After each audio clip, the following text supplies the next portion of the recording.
मैं जरा संजय मिश्रा जी के पास जा रहा हूँ, ऋषि जी आ रहा हूँ आपके पास भी। संजय जी आप खुश तो बहुत होंगे, मैं आ रहा हूँ, देखिए सबके पास आ रहा हूँ, आप रिलैक्स ना, आपके टाइम पे आऊँगा आपके पास।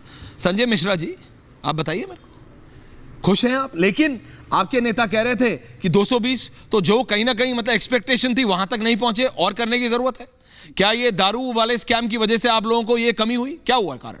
पीएमईजीपी योजना के तहत 10 लाख लोन लेकर क्या अपना खुद का बिजनेस शुरू करना चाहते हो? इसे लेने के सीक्रेट्स को जानना चाहते हो तो फ्रीडम ऐप को अभी डाउनलोड कीजिए। जी नहीं, संजय जी मैं कहूँगा कि वाकई आज दिल्ली की जनता खुश है और होना भी चाहिए, लेकिन दिल्ली की जनता ने आम आदमी पार्टी के नेता अरविंद केजरीवाल जी के कंधे पे एक बड़ा और बोझ दिया है, बड़ी जिम्मेदारी दी है। और मैं उम्मीद करता हूं कि आम आदमी पार्टी का एक एक कार्यकर्ता, एक एक व्यक्ति, एक एक नेता केजरीवाल जी के साथ मिल करके दिल्ली की जनता की जो समस्याएं हैं उस पर काम करने का कार्य करेगी। जहां तक खुराना साहब की बात है, मैं इनके लिए सिर्फ इतना ही कहना चाहता हूं कि घरों पर नाम थे, नामों के साथ ओहदे थे, बहुत तलाश किया कोई आदमी ना मिला। क्या है ये है क्या?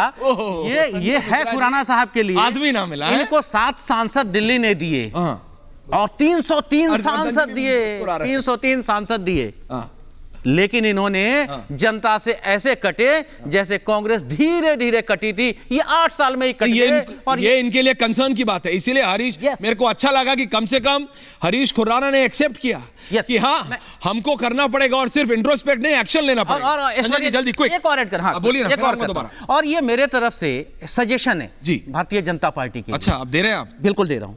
मैं नहीं चाहता कि आम आदमी पार्टी इतनी जल्दी बीजेपी इतनी जल्दी कमजोर पड़े, क्योंकि मुझे इनसे लड़ना है और इनको अपने केजरीवाल के नीतियों पर लाकर काम करने के लिए सिखाना है कि सिर्फ भाषण से काम नहीं चलेगा, हर्षवर्धन जी से काम नहीं चलेगा, राशन से काम चलेगा। जिस तरह इन्होंने पैदा किया। हर्षवर्धन जी ठीक, quick, thank you very much. जी हर्षवर्धन जी दादा। देखिए ऐश्वर्या जी, सबसे पहले तो बिना किसी संकोच के आम आदमी पार्टी ने बहुत बड़ी उपलब्धि हासिल की है। और आप अभी कह रहे थे, हरीश जी को आप कह रहे थे, तो मुझे बड़ा आश्चर्य हो रहा है कि भारतीय जनता पार्टी के सारे नेता प्रवक्ता इस बात पर ज्यादा जोर लगा रहे हैं कि देखिए हमने कैसे 100 से ज्यादा सीटें जीत ली। वो उपलब्धि है, बड़ा कैडर, बड़ा वोटर आपके साथ जुड़ा हुआ है।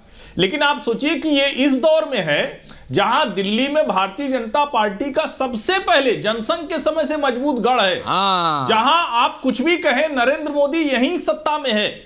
और उसके बाद अगर आप इस तरह से सत्ता से बाहर हो रहे हैं, और आम आदमी पार्टी 2017 के पहले भी तो आई थी आम आदमी पार्टी विधानसभा में, लेकिन आपको एमसीडी में नहीं हरा पाई। इसका मतलब क्या है? इसका मतलब यह कि आप कहीं न कहीं अरविंद केजरीवाल की राजनीति के आगे उनका जवाब देने में सक्षम नहीं हो पा रहे। जो दिल्ली का नेतृत्व है उस पर कई बार सवाल उठे, पिछले कई वर्षों से सवाल उठ रहे हैं, लेकिन उसका कोई निदान भारतीय जनता पार्टी का शीर्ष नेतृत्व नहीं ले पा रहा है। अगर वो नहीं कर पाएंगे तो यकीन मानिए ये पहला वाकया है। बार बार मैं कह रहा हूं तो उसके काउंटर में भाजपा नेता कई तरह के तर्क लेकर आ रहे हैं, लेकिन पहला वाकया है जब आम आदमी पार्टी ने भाजपा को सत्ता से बाहर फेंका है। अभी तक वो कांग्रेस को सत्ता से बाहर फेंक रहे थे। ये राजनीति का बहुत बड़ा बदलाव है। प्रोफेसर रागी, जितनी जल्दी भाजपा स्वीकार करेगी उतना उनके लिए बेहतर होगा। पीएमईजीपी योजना के तहत 10 लाख लोन लेकर क्या अपना खुद का बिजनेस शुरू करना चाहते हो? इसे लेने के सीक्रेट्स को जानना चाहते हो तो फ्रीडम ऐप को अभी डाउनलोड कीजिए।